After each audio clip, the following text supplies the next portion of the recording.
Hello guys and welcome back to another video on Login Helps. Today we're going to be teaching you how to fix your Facebook Marketplace search issues. But before getting started, remember to support our channel, hit the like button, subscribe, and turn on your notification bell so that you don't miss out on any new videos by us. Without further ado, let's get started.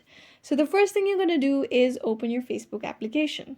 Now, if you do not see the Marketplace option on your navigation bar at all, it may be because your Facebook isn't up to date and this feature isn't currently available on the version that you've installed on your mobile. So make sure that your Facebook is updated to the latest version. For that, go ahead and open your Play Store. Under your Play Store on the search bar, type Facebook. Now go ahead and open it. If you see an update button over here, tap on it and wait for it to finish updating and try again. If you still do not see the Marketplace icon on your navigation bar, here's how to fix it. Go ahead and tap on the three-barred menu that appears on the top right corner of this interface. Then tap on the gear icon, which will lead you to the settings and privacy section on Facebook.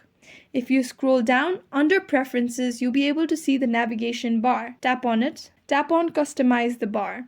Now if you see the Marketplace option, make sure that you have pinned it to your navigation bar so that it appears. Or you can simply enable it to auto and it should appear on your feed. Just make sure that it isn't the hide option that is selected under Marketplace, which will disallow this Marketplace icon to appear on your navigation bar. The next thing you're going to do is, if your Marketplace shows up but you're not able to search anything under your Marketplace, make sure that your cache for your Facebook has cleared up. So go ahead, go back, long press on your Facebook application, tap on App Info, tap on Force Stop, and confirm that you want to force stop by tapping on OK. Under App Info, you'll be able to see a storage option. Select it, tap on Clear Data under Storage, tap on Clear Cache, and confirm that you want to clear cache by tapping on OK. Now, this should resolve your issue of the Facebook Marketplace problem. I hope this video was useful. If you have any questions, let us know in the comments down below, and thanks for watching.